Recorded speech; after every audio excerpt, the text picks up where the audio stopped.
Wow, qué bueno que está aquí. Yo sé que Dios está haciendo algo grande en CCE. La semana pasada sí faltó al servicio. Siempre vemos cómo Dios se mueve. Algo que me encanta de lo que Dios está haciendo aquí en CCE es de que no competimos de domingo a domingo, de cómo Él se mueve como Él quiera moverse, ¿verdad? La semana pasada se movió de una manera diferente que otros domingos. No quiere decir que el Espíritu Santo no está aquí otros domingos. Lo importante que hacemos aquí los domingos es predicamos su palabra. Amén. Y es lo que queremos que se lleve. Y hoy tengo un mensaje, una enseñanza que quiero traer. Si toma notas, hoy es un buen día. Si no toma notas, es un buen día para comenzar.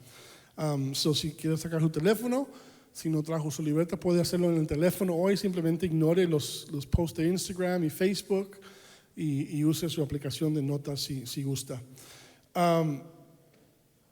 Quiero honrar a mi esposa hoy, Janet. Me está diciendo como que me está ignorando. Hoy es nuestro aniversario número 23.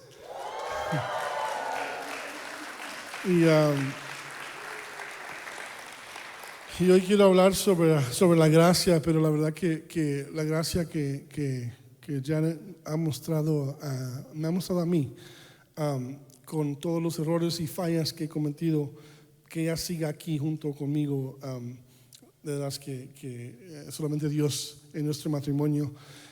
Yo la conquisté de 15, ella me conquistó a mí cuando tenía 15 años. Y hasta el día de hoy Dios ha estado obrando en nuestro matrimonio.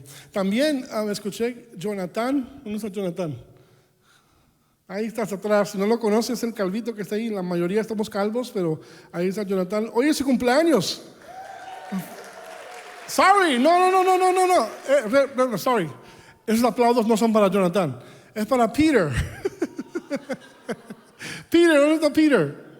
Aquí está Peter. Sorry, Peter. Ya estaba regalando tu cumpleaños. De que tuve reunión con los dos. Peter, es cumpleaños de Peter hoy. So, happy birthday, Peter. Damos gracias a Dios que están aquí con esta familia. ¿Alguien más cumplió años hoy o tiene aniversario? ¿No? Ok, all right. Hoy quiero hablar sobre un tema que es muy importante. Es más, uno de los valores principales de nuestra comunidad, de City Center Church. Y la verdad, hasta esa última semana que nos reunimos con los pastores y estábamos hablando y viendo qué es lo que define City Center, cuál es nuestro ADN. Y hay varias cosas que hemos dicho aquí en City Center Español. Saben la mayoría, espero que sepan nuestra misión, ¿verdad? Es guiar a personas a una relación creciente con Jesús. Esa es la misión. Todo lo que hacemos está alrededor de eso. Es nuestro propósito, pero hay ciertos valores que nos definen y van a escuchar más de esto en los meses que vienen, pero pudimos identificar 5 áreas y los apuntamos, estábamos hablando, reuniéndonos con los pastores y en esas áreas salió que somos una iglesia que demuestra gracia, número 1. Número 2, somos una iglesia que da honor a Dios y a las personas también. Una iglesia de honor. Somos una iglesia fiel, leales, loyal. Una iglesia generosa. Esas son cosas que nos definen, ¿verdad? Y una iglesia que nos encanta divertirnos. Eso quiere decir que nos encanta comer tacos y buscar la manera de cuando nos reunimos en comunidad. Esas 5 áreas son áreas que nos definen. Y justo vimos 5 puntos. Y el número 5 en la Biblia habla de la gracia. Habla de la gracia. Nuestro pastor Matt, él es un hombre que, es más, él predicó hace 2 semanas aquí sobre la gracia. Él es una persona que ese es su mensaje, el evangelio, la gracia. Y es lo que él muestra, lo que Jesús es encarnado, es gracia. Hoy quiero hablar un poco de la gracia y hablar cómo es que la gracia de Dios hacia nosotros es favor. Sabemos que es favor inmerecido, ¿verdad? O sea, Dios haciendo cosas por nosotros que no merecemos. Esa es la definición que le hemos puesto los hombres a una palabra tan poderosa como la gracia. Pero a veces me pregunto, ¿cuál es la definición bíblica de la gracia. Okay, yo creo que todos han escuchado esa palabra antes en el ámbito cristiano, ¿verdad? La gracia, right? ¿Están conmigo? A través del tiempo, la iglesia ha definido la gracia a través del entendimiento humano, y a veces cuando hacemos eso con cualquier tema bíblico, eliminamos la definición bíblica. O tendemos a eliminar la definición bíblica, o la pervertimos a lo que es originalmente el corazón de Dios. Y porque la palabra de Dios no define de una manera perfectamente clara lo que es la gracia, es fácil ponerle una etiqueta de la definición nuestra, la definición humana, y simplemente asumir que sabemos lo que realmente significa. Y he aprendido que los pensamientos de Dios van mucho más allá que mis pensamientos, que tus pensamientos. Y nuestra meta aquí en CCE, y para mí personalmente, es empezar a alinear esos pensamientos, mis pensamientos, con los de Él. Y eso se hace a través de la palabra. Okay, la gracia, entendemos que no se puede adquirir. La gracia no se puede adquirir, no te la puedes ganar por nada que puedes hacer.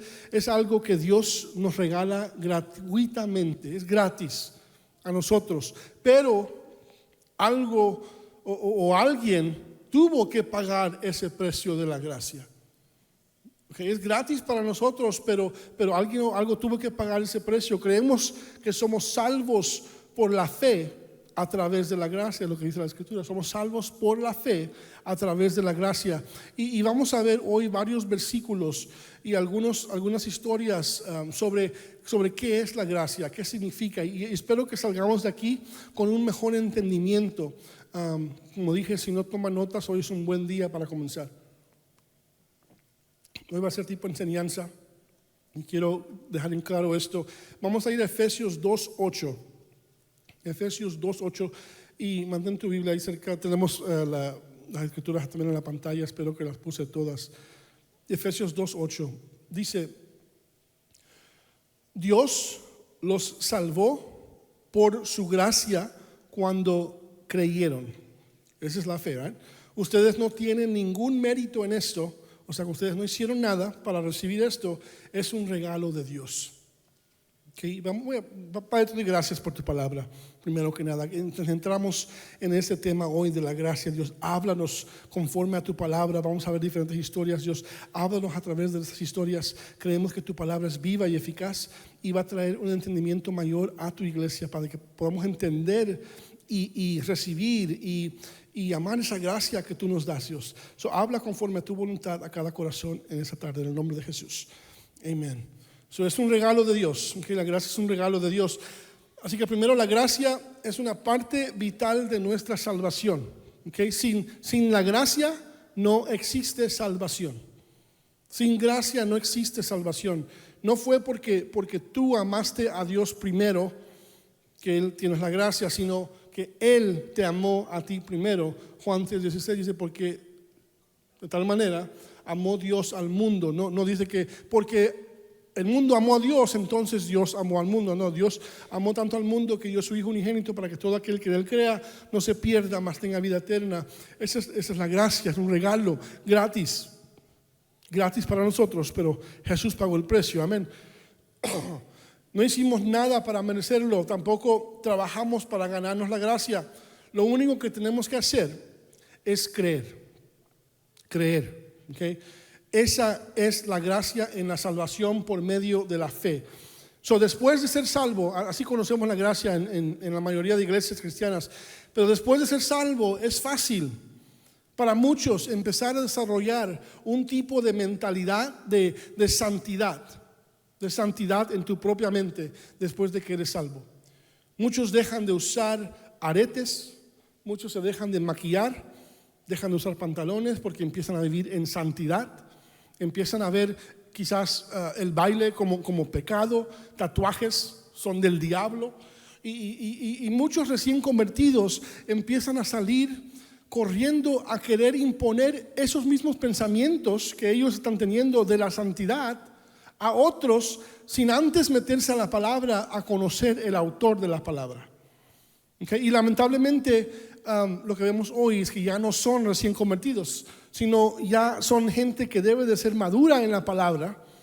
Sin embargo, nunca crecieron en su conocimiento en la palabra y como resultado su relación con Dios tampoco creció. ¿Están conmigo?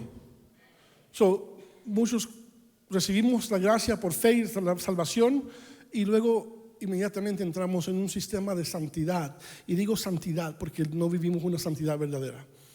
Al otro lado del extremo, hay muchos que se meten en la palabra, aprenden, saben, conocen, enseñan la palabra, pero han puesto a un lado su relación con el Espíritu Santo.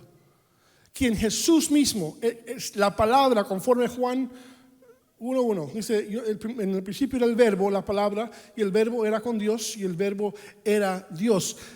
Y se conocen toda la palabra, pero no conocen el autor de la palabra. No le ponen a un lado el Espíritu. Y Jesús mismo, la palabra misma, Jesús mismo dijo que es necesario que yo me vaya para que envíe a un ayudador. Entonces hay gente que se va al extremo de que la palabra es lo más importante. Y sí es lo importante, es Jesús, es la historia de Jesús. Y es esencial, sin eso no podemos llegar al Padre. Sin embargo, Jesús mismo dijo, te voy a enviar un ayudador. Y no entiendo por qué si conocen la palabra, por qué ponemos a un lado el Espíritu Santo. Si Jesús mismo dijo, necesitan ese Espíritu Santo. Y lo ponemos a un lado.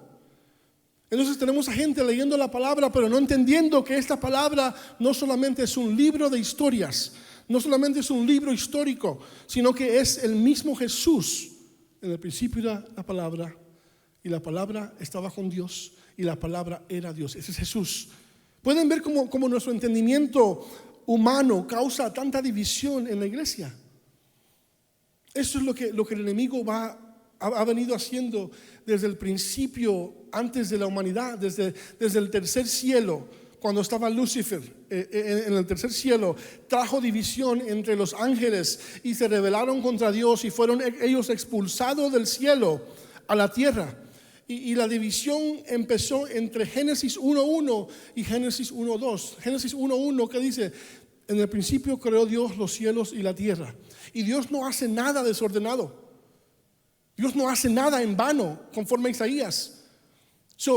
En el principio creó Dios los cielos y la tierra. Y luego Génesis 1:2, y la tierra estaba desordenada y vacía. Algo pasó entre Génesis 1:1 y Génesis 1:2. Y muchos teólogos piensan que ahí fue donde Lucifer fue sacado del cielo y cayó a la tierra y trajo un desorden y oscuridad.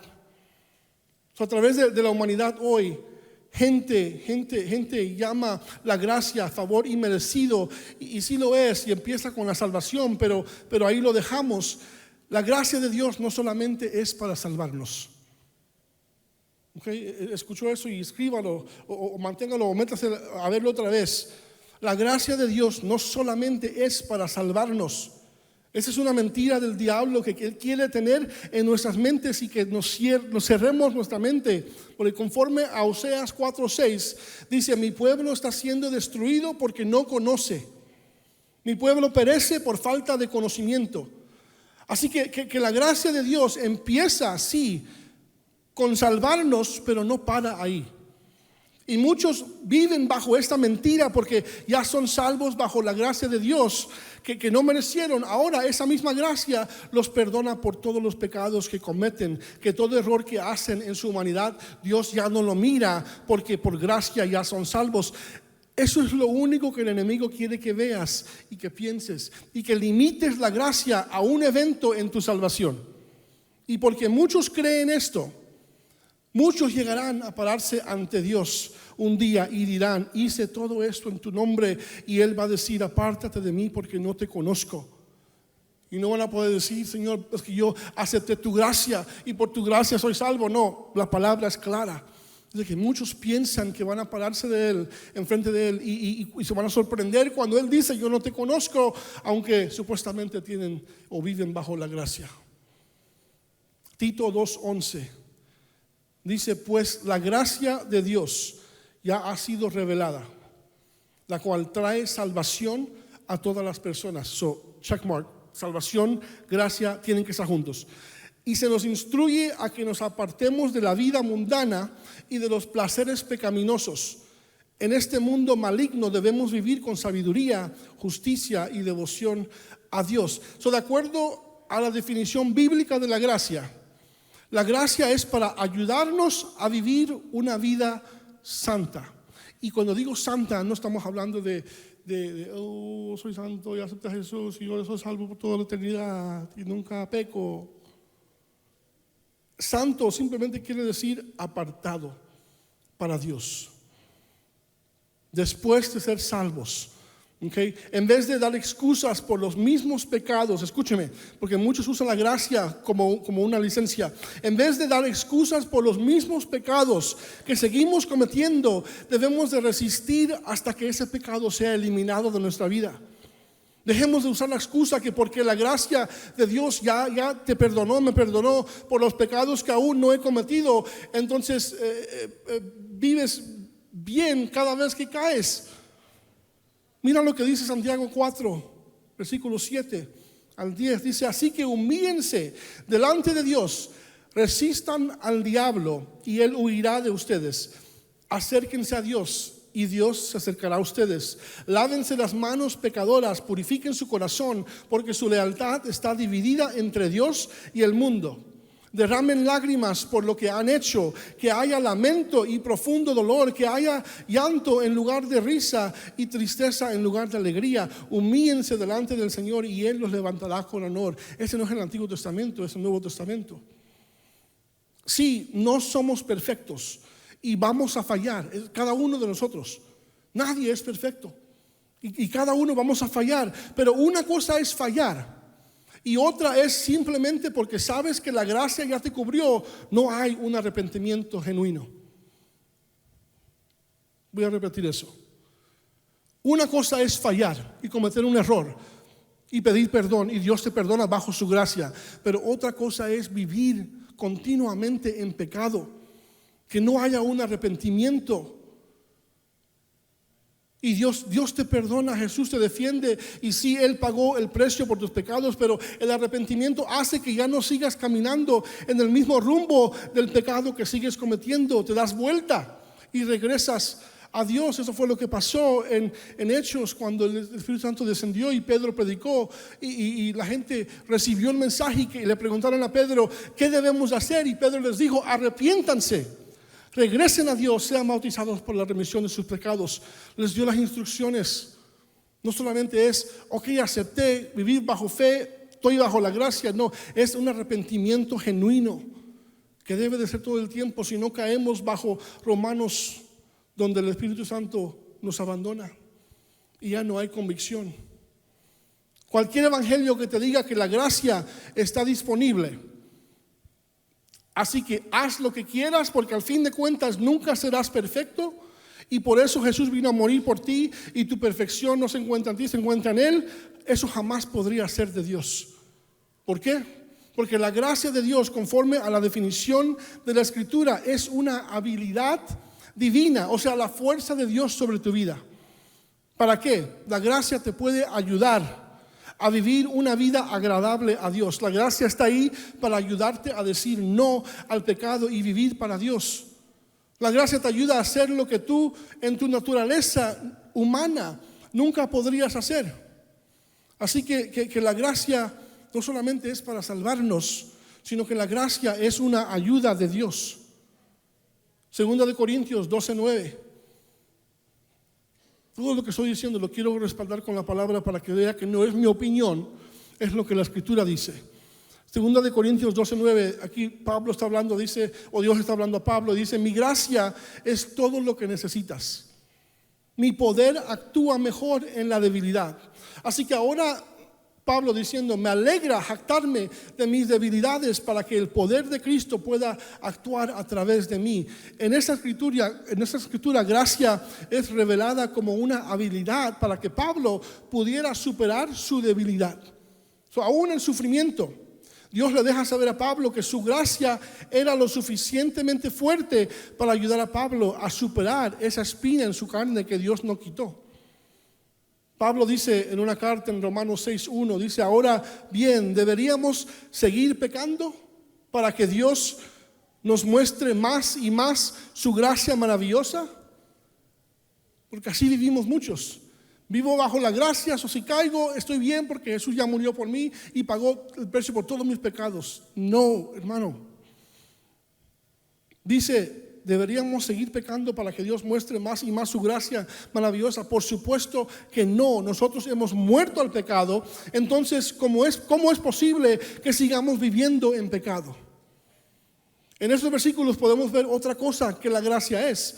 Después de salvarnos, nos da la fuerza para resistir el pecado.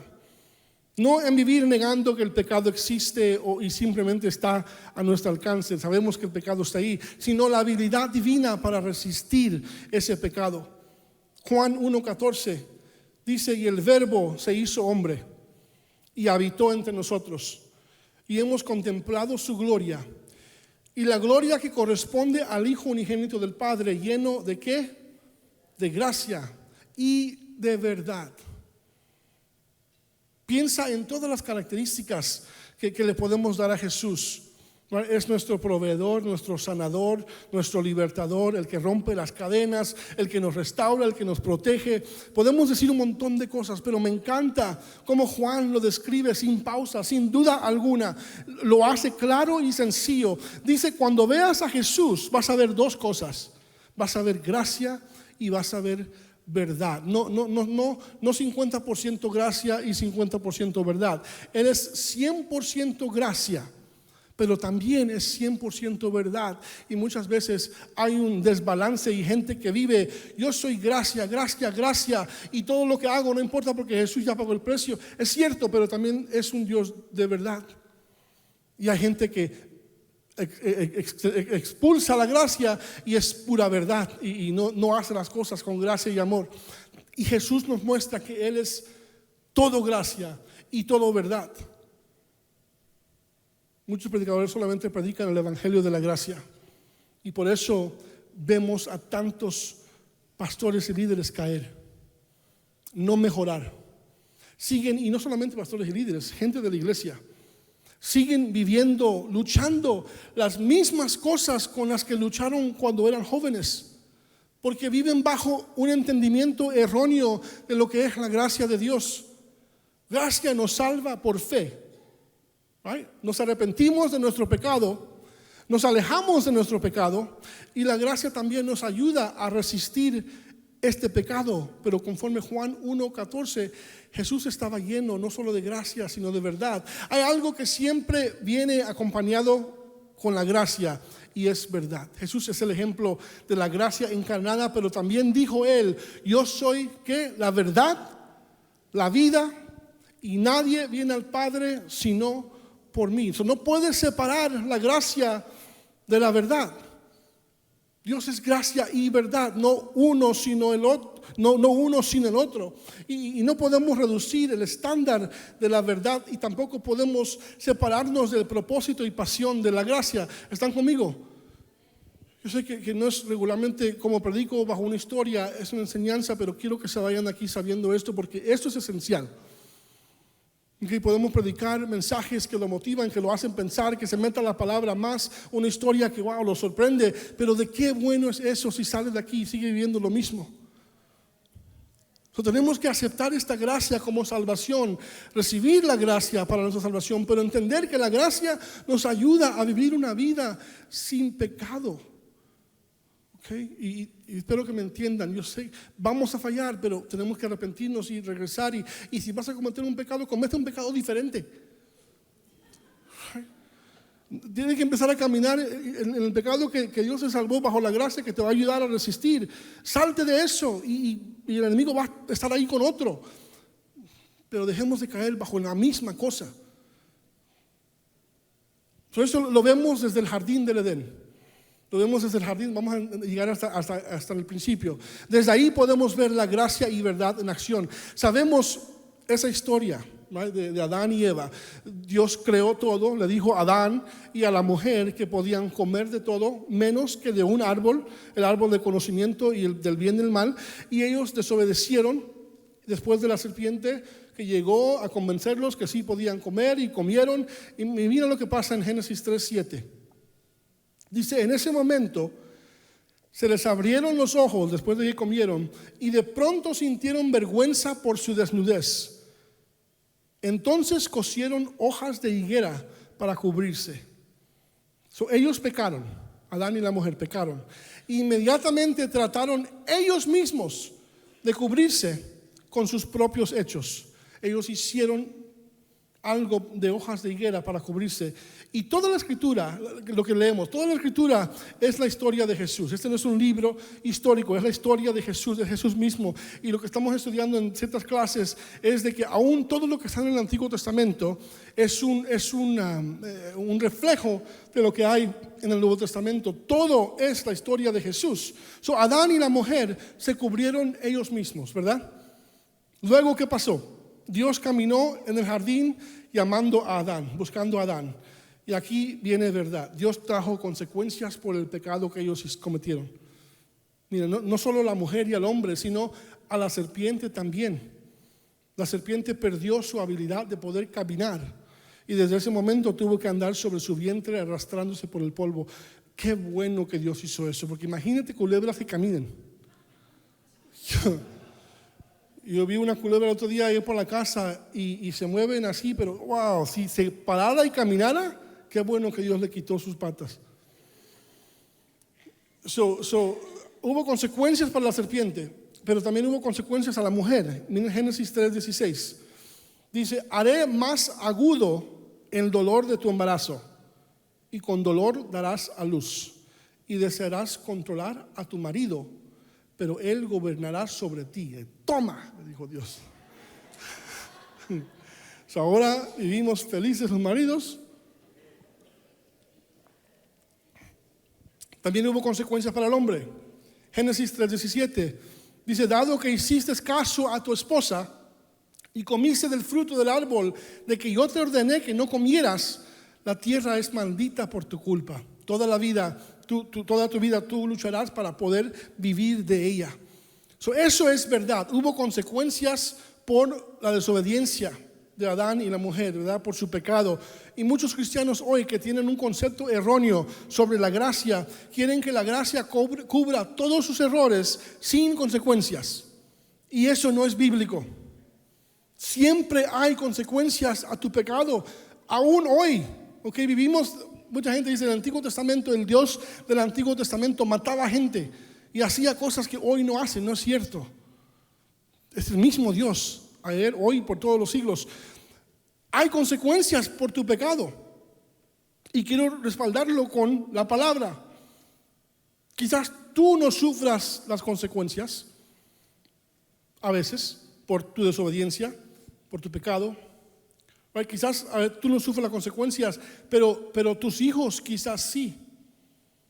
Siempre damos la bendición, cantamos ese canto de la bendición y de generación a generación Dios bendice, pero también hay consecuencias que vienen a tus hijos y a los hijos de tus hijos por tu pecado.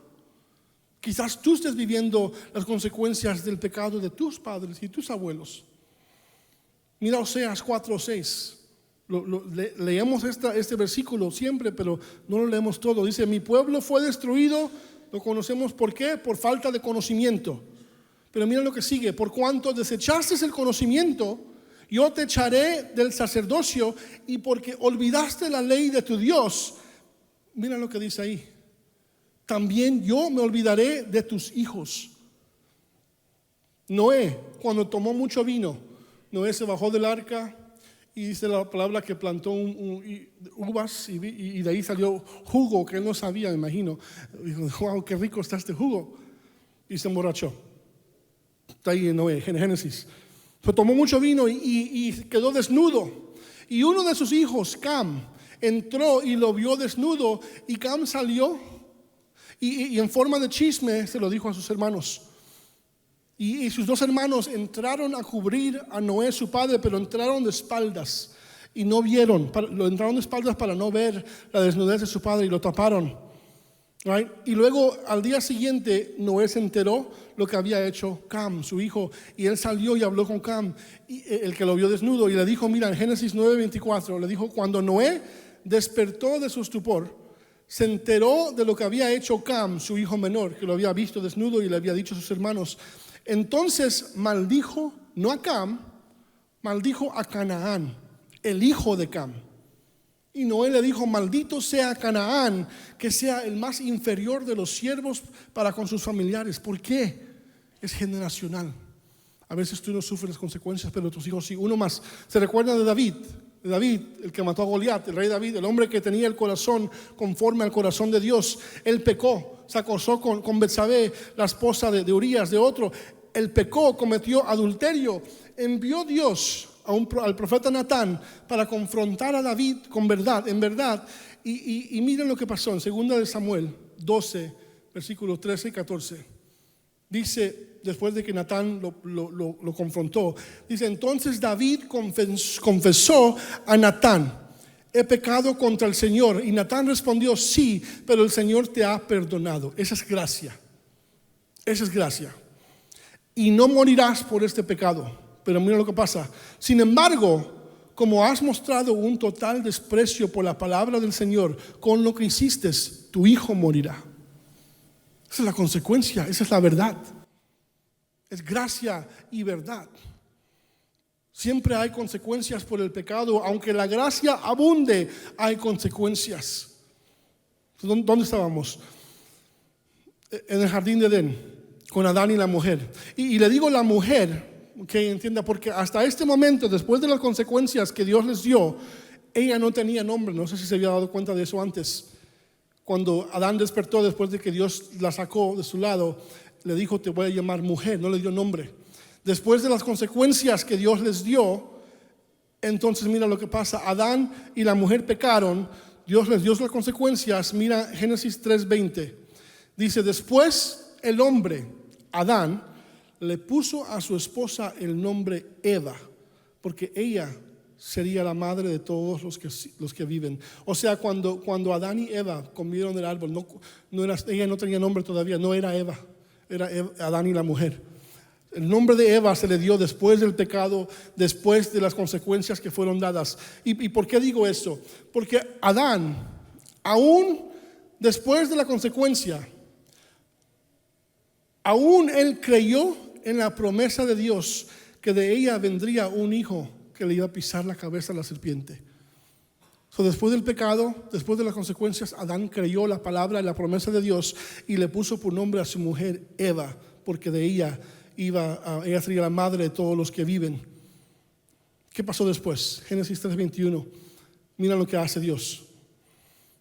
Y el Señor Dios hizo ropa de pieles de animales para Adán y su esposa. Y me pregunto, ¿por qué tuvo Dios que hacerle ropa para cubrirlos si ellos ya estaban cubiertos?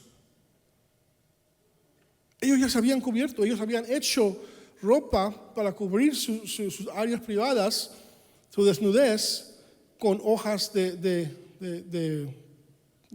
higuera, ¿no?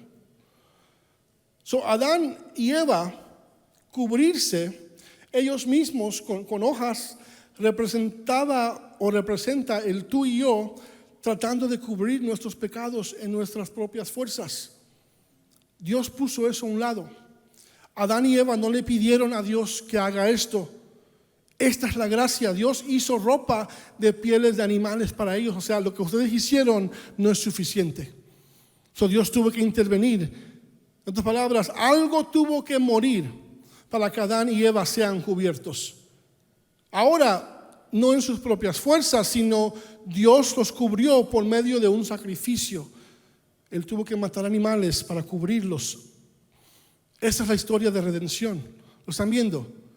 Es la historia de gracia. Ese es Jesús. Aún en Adán y Eva, en cómo Dios actuó, lo podemos ver. Pero la historia no para ahí. ¿Qué pasó después? Dios los expulsó del jardín para que no pudieran comer del árbol de la vida y vivir para siempre en su pecado. Eso es gracia, eso es misericordia. Aún en su consecuencia, en esa verdad, Dios estaba mostrando gracia. Los expulsó de ese lugar, del jardín, para el beneficio de ellos. Muchos, incluyéndome a mí, piensan inmediatamente que porque pecaron, el resultado fue que fueron expulsados de la presencia de Dios, pero eso no es cierto. Dios puso a querubines afuera del jardín y Dios, dice la palabra que Dios habló entre él y entre ellos y dijo: ¿qué tal? Tenemos que sacarlo, porque ¿qué tal si comen del árbol de la vida y viven para siempre? No querían que ellos vivieran para siempre, siendo inmortales, viviendo en pecado. Tuvo que, en misericordia y en gracia, expulsarlos del jardín del Edén.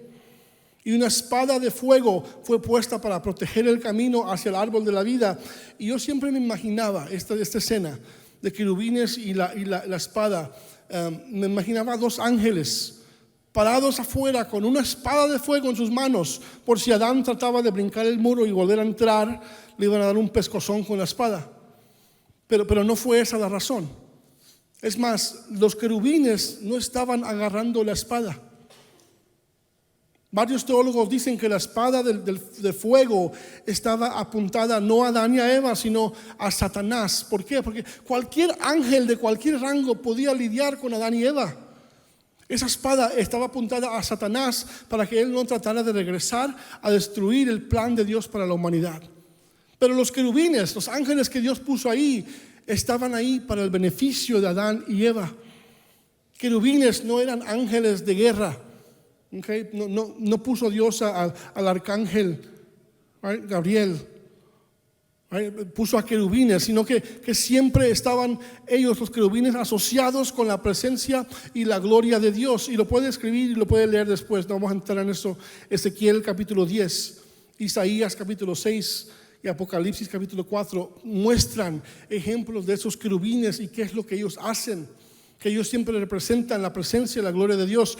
Cuando los querubines eran representados en la tierra, como en el tabernáculo en Éxodo 25, marcaban un lugar de encuentro con Dios. Así que aún siendo expulsados del jardín del Edén, Dios les dio acceso a Adán y a Eva, a querubines, donde podían todavía reunirse en el lugar de presencia de Dios. Eso es gracia, eso es misericordia. ¿Les está ayudando esto? Wow. Digo todo eso para decir que Dios es un Dios de gracia. Siempre muestra gracia, pero también es un Dios que dice la verdad. Judas 1, 3, 6 dice: queridos hermanos, con gran anhelo tenía pensado escribirles acerca de la salvación que compartimos. Y eso me conmovió al leer eso, que Judas empezó su carta diciendo: yo tenía en mente escribirle algo, tenía en mente de escribirles acerca de la salvación que compartimos, pero luego sigue, dice: sin embargo, ahora me doy cuenta de que debo escribirles sobre otro tema, para rogarles que defiendan la fe que Dios ha confiado una vez y para siempre a su pueblo santo. ¿Qué quiere decir eso? ¿Por qué empezó él diciendo quería escribirles sobre la salvación, pero ahora me doy cuenta que tengo que hablar de otra cosa y rogarles que, dejándoles saber que la salvación, hay un debate en teólogos, ¿la salvación se puede perder o no? Y no estoy aquí para contestar eso. Podemos debatir por horas. Mi opinión es de que si tú perdiste tu salvación es porque quizás nunca la tuviste para empezar, porque nunca te arrepentiste del pecado que habías y estás viviendo en él. Aquí está Judas diciendo: yo quería hablar de la salvación, pero ahora tengo que hablar de otro tema. Y el versículo 4 dice: les digo esto porque algunas personas que no tienen a Dios se han infiltrado en sus iglesias, están en la iglesia diciendo que la maravillosa gracia de Dios nos permite llevar una vida inmoral. Que porque la gracia está ahí, estamos cubiertos por la gracia y la salvación no se va a perder. Así que comete errores, está bien, porque a fin de cuentas Jesús murió por ti y ya bajo la gracia estás bien. Y él sigue diciendo: la condena de tales personas fue escrita hace mucho tiempo, pues han negado a Jesucristo, nuestro único dueño y Señor. Brincamos al versículo 17 y puede leer eso en su casa. Juan 1 completo habla de la gracia. Vamos a brincar al 17 y estoy terminando. Pero ustedes, mis queridos amigos, deben recordar lo que predijeron los apóstoles de nuestro Señor Jesucristo. Ellos les advirtieron que en los últimos tiempos habría gente burlona, cuyo objeto en la vida es satisfacer sus malos deseos. Estos individuos son los que causan divisiones entre ustedes, se dejan llevar por sus instintos naturales porque no tienen el Espíritu de Dios en ellos. Pero ustedes, queridos amigos, deben edificarse unos a otros en su más santísima fe, orar en el poder del Espíritu Santo y esperar la misericordia de nuestro Señor Jesucristo, quien les dará vida eterna.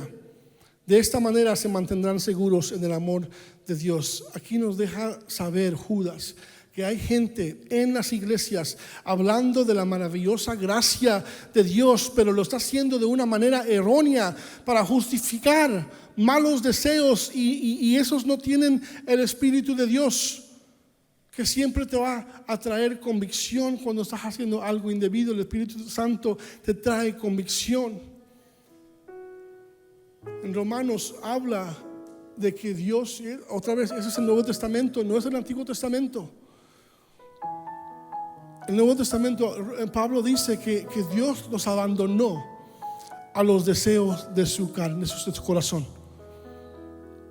Y eso es triste, porque en la iglesia se mira. Hay gente que Dios ha salvado, ha dado su gracia. La salvación está ahí, mandó a su Hijo, lo hemos aceptado, pero nos rehusamos dejar el pecado que estamos viviendo. Y el peligro es de que si sigues viviendo en ese pecado y lo sigues justificando y caes y oras y dices, perdón Dios, es que fallé otra vez, y luego pasa una semana y luego caes otra vez y dices perdón, y eso lo justificamos y decimos, es que por la gracia soy salvo, y Jesús me perdona cada vez que yo caigo. Pero si sigues cayendo en lo mismo, va a llegar el punto donde Dios, conforme la palabra en el Nuevo Testamento, ya bajo el nuevo pacto, que dice que Dios los abandonó a los deseos de su corazón. O sea, el Espíritu Santo llega al punto donde va a decir, sabes que tú no quieres arrepentirte, tú sigues cayendo en lo mismo, yo te voy a dejar. Tú ya tomaste la decisión y te voy a dejar a los deseos de tu corazón. Y cuando eso pasa, ya no hay convicción. Si el Espíritu Santo no está ahí, ya no hay convicción. Así que tú sigues haciendo lo mismo y no hay convicción. So tú estás bien, tú crees que estás bien, y Dios ya te abandonó.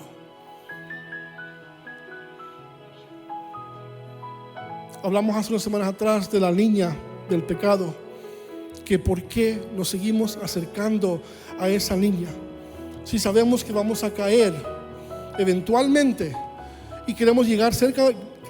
Tratar de acercarnos lo más que podamos a la línea y ver del otro lado, a ver hasta cuánto podemos llegar sin caernos. Eventualmente te vas a caer. El trabajo del Espíritu Santo es, si la línea está ahí y yo estoy hasta aquí, y si yo empiezo aún en mi mente a pensar, me voy a acercar un poco más, el Espíritu Santo inmediatamente me convicta y me deja saber, no tomes otro paso. Y esa convicción, si yo hago caso, me voy a alejar. Eso es arrepentirse, de estar caminando cierto rumbo y cruzaste la línea una vez, y bajo la gracia creíste que Dios vino y murió, Jesús vino y murió por ti, recibes la gracia, eres salvo, te arrepientes y regresas y te alejas del pecado. Ese es arrepentimiento genuino. Y vuelvo y repito que el tema de la gracia que se ha predicado erróneamente en la iglesia es que estamos cubiertos siempre y por siempre, y es un tema un poco controversial, porque sí creo que Jesús nos cubre, Él es nuestro abogado, nuestro defensor, y que va a abogar por nosotros cuando nos paremos frente a Dios, y como yo cometí errores, y Jesús va a decir, yo pagué el precio por Él, por el pecado. Eso es cierto, es bíblico. Jesús pagó el precio por mi pecado, por el tuyo, por el pecados que has cometido, pecados que vas a cometer. Jesús pagó el precio. Pero es muy diferente cuando seguimos caminando en lo mismo, y eso se mira diferente para cada persona. Para unos puede ser el alcohol. Tú sabes que una copa de vino, una cerveza, te va a llevar a cruzar esa línea. No lo hagas. Y no te justifiques, porque te va a llevar a un lugar donde ya no hay convicción. Para otros, y hombres, ¿no? Vemos a mujeres, entran pensamientos a tu cabeza y dices, pues que soy hombre, Dios me creó así. No justifiques, porque la convicción del Espíritu Santo se va y empiezas a caer en pecado todos los días sin arrepentirte. La pornografía es otro que dices, que soy débil y el enemigo sabe cómo atacarme y caí, pero yo pido perdón y Dios me perdona, y vuelves y caes en lo mismo otra vez y en lo mismo otra vez. Llega al punto donde ya no hay convicción, y si no hay convicción nunca va a haber un mejoramiento. Y por eso digo que hay gente predicando la gracia y diciendo cuánto están bajo la gracia, pero viven caminando en lo mismo que caminaban cuando eran jóvenes. Nunca han mejorado, nunca han cambiado. Y es tiempo, iglesia, que entendamos que la gracia no solamente es para salvarte, sino que es para ayudarte a resistir el pecado. Amén. Bueno, inclina su rostro. Padre, te doy gracias por tu palabra. Gracias, Dios, por mostrarnos de una manera diferente hoy de cuál es tu corazón. Que nos agarremos de tu gracia, sí, que creamos por fe que somos salvos por medio de un regalo que no merecimos, que Jesús pagó el precio en la cruz por nuestros pecados. Lo creemos. Y eso es lo que predicamos, el mensaje del Evangelio, la nueva noticia, que tenemos acceso a ti, Padre, por medio de lo que Jesús hizo. Es la gracia, y lo entendemos y lo agarramos. Pero también ayúdanos, Jesús, Espíritu Santo, a recordarnos que la gracia no solamente era para salvarnos, sino para ayudarnos a caminar una vida recta y santa para ti. Que lo que el enemigo quiera traer hacia nosotros, Espíritu Santo, ayúdanos. Revélanos el Padre, revélanos Jesús, revélanos la gracia que tenemos por medio de lo que Jesús hizo en la cruz, de poder resistir al diablo y hacer lo que la palabra dice que se vuelve realidad, que cuando resistimos el diablo huirá de nosotros. Danos la gracia, danos tu gracia, Dios, para poder vivir en esta vida terrenal, en nuestras debilidades, entendiendo que nuestra debilidad, tu fuerza es perfeccionada. Danos la gracia para poder caminar arrepintiéndonos y caminando en una vida más santa y apartada para ti, en el nombre poderoso de Jesús.